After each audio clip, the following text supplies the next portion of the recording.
안녕하세요. 정소영의 아젠다 시즌 6의 문을 엽니다. 이번 저희 시즌 6에서는 지난번에 시즌 2에서 다루었던 데이빗 노에벨의 충돌하는 세계관의 하반부를 정리하는 시간으로 갖도록 하겠습니다.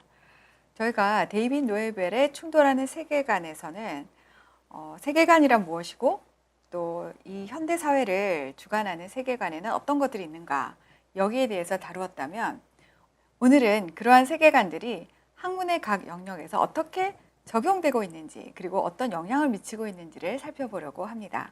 그래서 저희가 시즌 2와 시즌 6를 다 함께 보시면 책 한 권을 다 공부하실 수 있도록 그렇게 구성을 해봤습니다.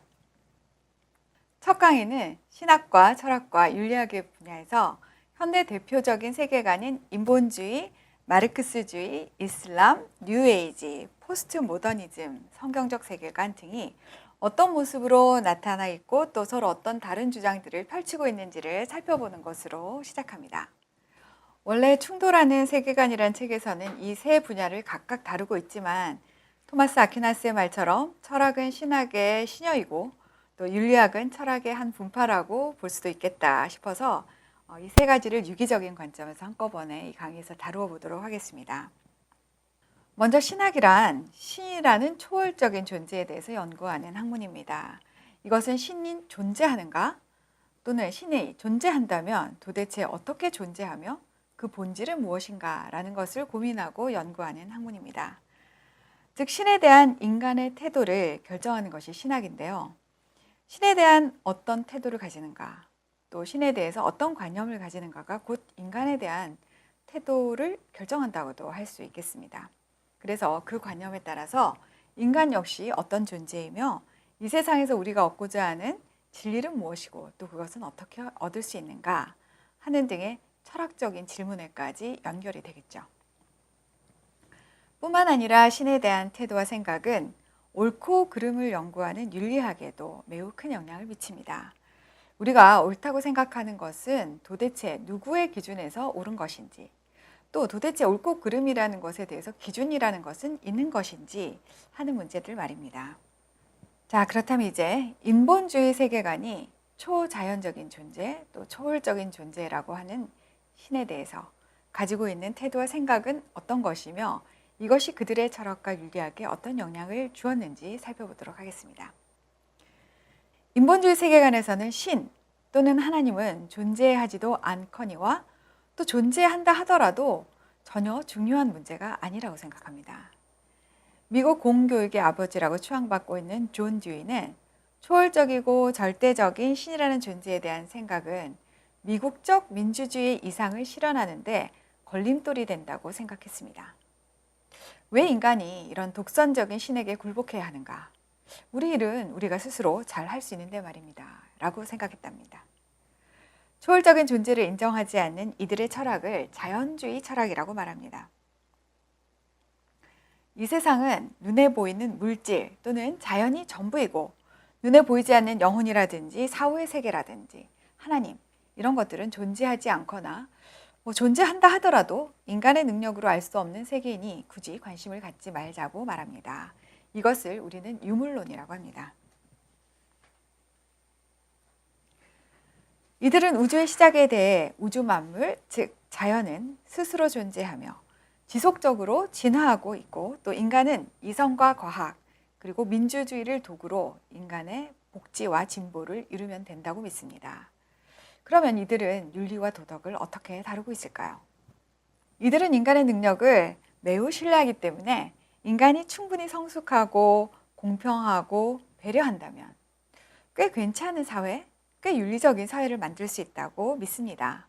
문제는 누구의 기준으로 그 성숙함과 공평함과 또 배려심을 평가할 수 있을까 하는 것입니다. 이에 대해 인본주의자들은 도덕적 상대주의와 상황윤리를 그 해답으로 내놓습니다. 이것은 모두 인간 사회에 어떤 절대적인 도덕 기준이 있는 것이 아니라 도덕의 주체와 상황에 따라서 최선의 길을 선택하는 것이 올바른 행위다라고 생각하는 것이죠. 가장 최선이고 또 사회가 용인할 수 있는 그런 행위를 선택한다는 말입니다. 매우 실용적이죠. 그런데 만약 나치의 홀로코스트에 대해서 나치 전범의 입장에서 주장하기를 당시에는 그것이 실정법에 어긋나지 않았고 또 옳은 행동이었다.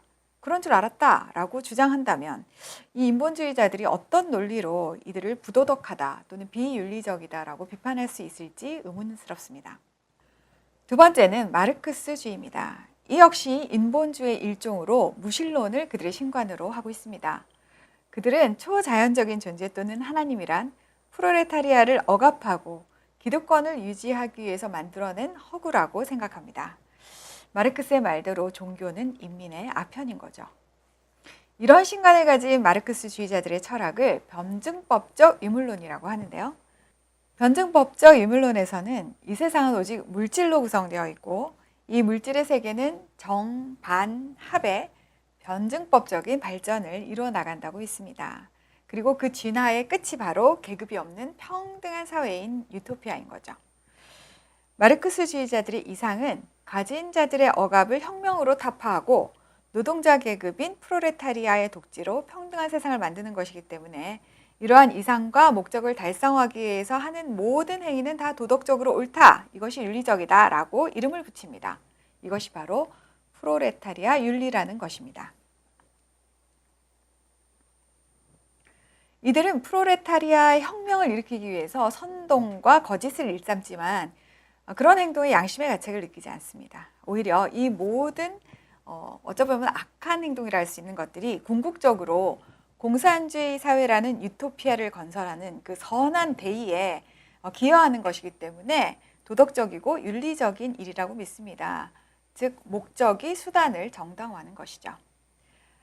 그렇게 본다면 과거에 공산주의 혁명이 전 세계적으로 확산됐을 때 수백 수천만에 이르는 자국민들을 학살하는 것이 가능했다 하는 그 이유도 좀 이해가 될 수 있을 것 같습니다. 세 번째로 포스트 모더니즘 세계관에서 이 초월적인 신의 존재에 대해서 어떻게 생각하는지 알아보도록 하겠습니다. 이들은 신이란 사회적으로 구성되어지고 만들어진 이야기에 불과하다라고 말합니다. 이들은 종교다원주의를 신봉하면서 모든 종교적인 신념은 동일한 가치를 가지고 있다. 그래서 신에 대해서 어떤 태도를 가지냐 하는 것은 진리의 문제라기보다는 어떤 기호, 선호도의 문제라고 생각을 합니다. 이런 신학을 가진 포스트 모더니스트들의 철학은 인간 세상에서의 어떤 실제 또는 현실이라는 것은 존재하지 않는다. 따라서 당연히 보편적인 진리라는 것도 존재하지 않는다 라고 말합니다. 포스트 모더니즘은 언어가 현실을 구성함으로써 모든 것은 어떤 특정한 문화적인 환경 속에서 우리가 이 상황을 어떻게 이해하고 해석하는가에 달린 것이라고 주장합니다. 이것을 구조주의라고 하죠.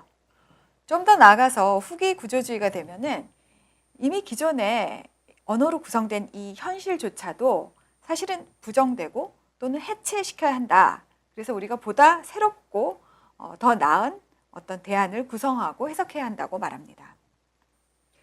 이처럼 포스트 모더니즘에서는 객관적이고 과학적인 사실 또는 진리와 같은 개념에 회의적이기 때문에 너에게 진리인 것이 나에게는 진리가 아닐 수 있다라고 말합니다. 인간은 그저 자신이 처한 작은 사회 내에서 그 사회의 문화가 옳다고 합의한 윤리적인 수준에 순응하면서 살아갈 것이 요구됩니다. 절대적인 도덕 기준이 없어져 버린 포스트 모더니즘이야말로 정치적인 올바름이나 또는 성소수자 인권운동 같은 것들이 꼽힐 수 있는 토양을 제공하고 있습니다. 네 번째로 말씀드릴 것은 뉴 에이지입니다. 이 뉴 에이지의 신과는 매우 독특합니다. 이들에게 있어서 신이란 우주를 구성하고 있는 비인격적인 영적 에너지를 말합니다. 우리 모두는 궁극적인 영적 실체의 일부분이고 모든 창조물, 이 물질 세계는 허상에 불과한 것입니다. 따라서 이런 세속에서 벗어나서 영적인 관계 속에 하나로 연합되는 것을 그들의 이상으로 합니다. 궁극적인 어떤 영적 에너지, 그 영적 에너지에 우리 모두가 합일되는 것이죠. 그래서 이것은 동양의 힌두교나 또는 불교 또는 무속 종교 이런 것들과 좀 적절히 섞인 듯한 그런 느낌을 줍니다. 동양 문화에서는 카르마, 업이라는 개념이 있죠. 이것은 자신의 선행이나 악행의 결과가 결국 자신에게 돌아온다. 인과응보 이런 것들을 말합니다. 그래서 이 카르마를 윤리적 행위의 기초로 삼고 있습니다. 그런데 동양의 이런 아이디어를 가지고 와서 서양 것과 적절히 섞은 이 뉴에이지 사상의 경우에는 성과 악조차도 어떤 하나 안에 공존한다고 말을 합니다. 그래서 단지 인간 내면의 모든 헛된 욕심과 무지를 벗어버리고 내면의 자유를 극대화하면은 우리가 자유를 얻을 수 있고 그 자유를 통해서 진리를 추구할 수 있다라고 말합니다. 물론 그 진리의 내용은 아무도 모르지만 말입니다. 다섯 번째로 이슬람은 알라라고 불리는 유일신을 섬깁니다. 이 유일신으로부터 윤리와 도덕이 유래합니다. 그래서 이슬람교의 경전인 꾸란과 무함마드 선지자의 행위를 기록한 하디스가 절대적인 도덕과 진리의 원천이라고 믿고 있습니다. 이슬람에서는 기독교의 삼위일체설이 신성모독이라고 주장을 하고 인간이 하나님과 인격적이고 개인적인 관계를 맺을 수 있다는 것을 부인합니다. 이슬람은 신앙체계인 동시에 철학이며 윤리인 동시에 법입니다. 이들은 알라의 뜻과 선지자 무함마드의 삶의 모험에 따라서 선을 행하고 살면 최후 심판에서 자신의 선행과 악행을 저울로 달아 선행이 악행보다 많은 경우에는 천국으로 가고 그 반대 경우는 지옥으로 간다고 믿습니다. 굉장히 합리적이고 단순한 윤리체계를 갖고 있죠. 그래서 이 이슬람이 전 세계로 확산되는데 굉장히 유리한 입지에 처했다고 합니다. 마지막으로 성경적 세계관을 한번 살펴보도록 하겠습니다. 성경적 세계관에서는 창조주 하나님이 존재한다고 믿고 있습니다. 특히 성부와 성자와 성령 이 삼위일체로 존재한다고 믿습니다. 우주의 질서와 생명의 신비를 보면은 지적인 설계자가 있지 않을까? 지적인 설계자가 있을 수밖에 없다. 이렇게 생각할 수 있는데 성경적 세계관에서는 그분이 바로 성경이 제시하고 있는 하나님이다. 그 지적인 설계자가 창조주가 하나님이다. 이렇게 말하고 있습니다. 성경은 이 창조주 하나님을 거룩하고 선하시고 오래 참으시고 인간의 죄를 대속하기 위해서 자신의 그 본체인 삼위일체 하나이신 그 아들을 인간에게 내어주신 사랑의 하나님으로 묘사하고 있습니다. 그럼 이런 신관을 가진 기독교의 철학은 어떤 모습이겠습니까? 이들은 있는 그대로의 객관적이고 현실적인 세상과 눈에 보이지 않는 비물질적이고 영적인 세계가 동시에 존재한다고 믿습니다. 그 두 가지를 다 인정하는 것이죠. 기독교 철학자들은 이 세상이 창조되기 이전에 로고스, 즉 정신 혹은 말씀이 있었다고 믿습니다. 그래서 물질보다 정신이 앞서 있고 창조 이전에 이 창조에 대한 계획과 디자인이 있었다고 믿습니다. 인간은 또한 하나님의 형상에 따라 창조되었기 때문에 하나님의 계획과 디자인에 따라 질서정연하게 창조된 이 세상을 이해할 수 있고 또 이 세상에 내재된 객관적인 진리를 추구할 능력이 있다고 생각합니다.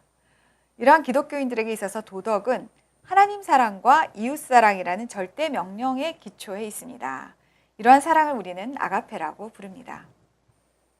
자연계 내에서 중력의 법칙이 실제로 존재하고 누구나 경험을 통해서 알 수 있듯이 하나님께서 부여하신 절대적인 도덕의 법칙 역시 실제로 인간의 내면 세계에 존재한다고 생각합니다. 그리고 정도의 차이, 수준의 차이는 있을 수 있지만 누구나 그 도덕 법칙을 알 수 있다고 생각하죠. 이것은 모든 사람이 양심을 가지고 있다는 사실에서 그 증거를 찾을 수 있을 것 같습니다. 따라서 인간은 이런 하나님의 절대적이고 보편적인 윤리와 도덕의 원칙에 근거해서 행동을 할 때 올바르다라고 우리가 판단할 수 있고 이런 사회가 윤리적인 사회다라고 믿는 것이 기독교적 세계관, 성경적 세계관입니다. 자, 이번 시간에 저희가 이 6가지 세계관이 갖고 있는 신학, 철학, 윤리학에 대해서 대략적으로 간단하게 살펴봤는데요. 각각의 세계관은 서로 좀 비슷한 점도 있고 다른 점도 있습니다. 그렇지만 좀 더 깊게 들어가서 공부할수록 서로 뚜렷하게 차이가 나는 것을 여러분이 발견하실 수 있을 것이라고 생각합니다. 저는 오늘 여러분들에게 좀 질문을 던지고 싶습니다. 이 6가지 세계관 중에 어떤 것이 진짜 우리가 살고 있는 현실을 잘 반영하고 있고 반영할 뿐만 아니라 우리를 올바른 방향으로 인도하고 있을까요? 그 질문에 대한 답은 여러분 각자가 생각해 보시기 바랍니다. 오늘 여기까지입니다. 시청해 주셔서 감사드립니다.